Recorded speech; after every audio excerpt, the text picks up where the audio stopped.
Hello दोस्तों, welcome back. आज की इस वीडियो में हम रॉबर्ट कियोसाकी की दूसरी book the cash flow quadrant को समराइज करेंगे और बताएंगे क्यों सिर्फ कुछ ही लोग अमीर बन पाते हैं और फाइनेंशियल फ्रीडम अचीव कर पाते हैं, और क्यों दुनिया के 90% लोगों के पास सिर्फ 10% पैसा है और 10% लोगों के पास दुनिया का 90% पैसा है। So let's begin. रॉबर्ट यहाँ पे हमें SCBI फॉर्मूले के बारे में बताते हैं। रॉबर्ट बताते हैं कि इस दुनिया में जितने भी लोग हैं, चाहे वो जो भी काम करते हो, उनकी कोई भी इनकम लेवल हो, उससे फर्क नहीं पड़ता, वो सभी यही SCBI वाले क्वाड्रेंट से बिलोंग करते हैं। E का मतलब है एम्प्लॉय, S का मतलब है सेल्फ एम्प्लॉय, B का मतलब है बिजनेसमैन, I का मतलब है इन्वेस्टर। अब इन चारों क्वाड्रेंट को एक एक करके डिस्कस करेंगे और ये भी जानेंगे कि इनके क्या बेनिफिट्स हैं और क्या ड्रॉबैक्स हैं। और वीडियो के एंड तक आपको ये भी पता चल जाएगा कि आपके लिए फाइनेंशियल फ्रीडम अचीव करने का कौन सा बेस्ट तरीका है। तो वीडियो को पूरा जरूर देखें, क्योंकि वो कहावत है ना कि आधा अधूरा ज्ञान बहुत डेंजरस होता है। अगर आपने इस वीडियो पर क्लिक करा है तो इसका मतलब है कि आप अपनी लाइफ को लेकर सीरियस हैं और आप कुछ करना चाहते हैं और किस घिसी पिटी लाइफ से बाहर आना चाहते हैं और आप अपने गोल को अचीव करना चाहते हैं। आपका उस गोल को अचीव करने में ये चैनल आपकी बहुत मदद करेगा, तो इस चैनल को सब्सक्राइब जरूर कर लें। क्वाड्रेंट नंबर 1 E यानी एम्प्लॉय। इस क्वाड्रेंट में वो लोग आते हैं जो दूसरों के लिए काम करते हैं। ये लोग अपने टाइम स्किल को एक्सचेंज करते हैं एक फिक्स सैलरी के लिए, यानी कि ये जितना ज्यादा काम करेंगे उन्हें उतना ज्यादा पैसा मिलेगा। अगर किसी वजह से ये काम नहीं करेंगे तो इन्हें पैसा भी नहीं मिलेगा।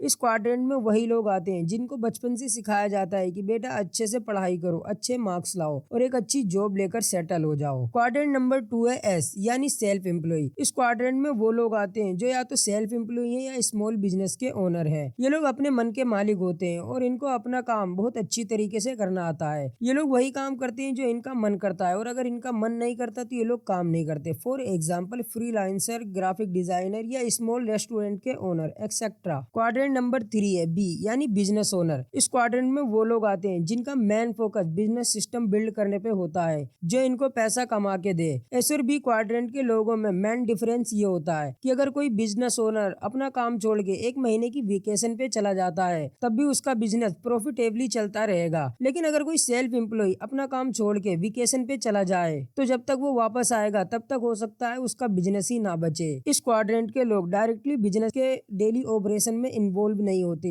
लेकिन इनके पास एक ऐसी टीम होती है जो ये सारी चीजें मैनेज करती है। क्वाड्रेंट नंबर 4 है I यानी इन्वेस्टर। ये लोग अपने पैसों को यूज करते हैं और पैसा बनाने के लिए। I क्वाड्रेंट अमीरों का प्लेग्राउंड है। इन लोगों का मेन फोकस होता है मल्टीपल इन्वेस्टमेंट बिल्ड करने में। ये लोग अपना पैसा रियल एस्टेट, स्टॉक मार्केट जैसी चीजों में इन्वेस्ट करते हैं ताकि इनको पैसिव इनकम आती रहे। ऑथर बताते हैं कि आप लोग चाहे किसी भी क्वाड्रेंट से पैसा कमा रहे हो, लेकिन अगर आपको फाइनेंशियल फ्रीडम अचीव करना है तो आपको I क्वाड्रेंट में आना होगा, क्योंकि यहीं पे कंपाउंडिंग की पावर दिखती है और आपका पैसा वेल्थ में कन्वर्ट हो जाता है। अब ये हो गई चारों क्वाड्रेंट की बातें। आपको ये भी समझ में आ गया होगा कि आप फाइनेंशियल फ्रीडम कौन से क्वाड्रेंट से हासिल कर सकते हो। अब इस बुक के कुछ इंपोर्टेंट लेसन भी डिस्कस कर लेते हैं। Lesson number 1 shifting mindset. आपको अपना माइंडसेट एम्प्लॉय और सेल्फ एम्प्लॉय से बिजनेस ओनर और इन्वेस्टर पे शिफ्ट करना होगा, क्योंकि ये चेंज बहुत जरूरी है लॉन्ग टर्म फाइनेंशियल फ्रीडम को अचीव करने के लिए। क्योंकि जब तक आप अपना माइंडसेट चेंज नहीं करोगे तब तक कुछ नहीं होने वाला है। इसके बाद अगर आपने अपना माइंडसेट चेंज कर लिया है तो अब आता है लेसन नंबर 2 इन्वेस्टिंग वाइजली।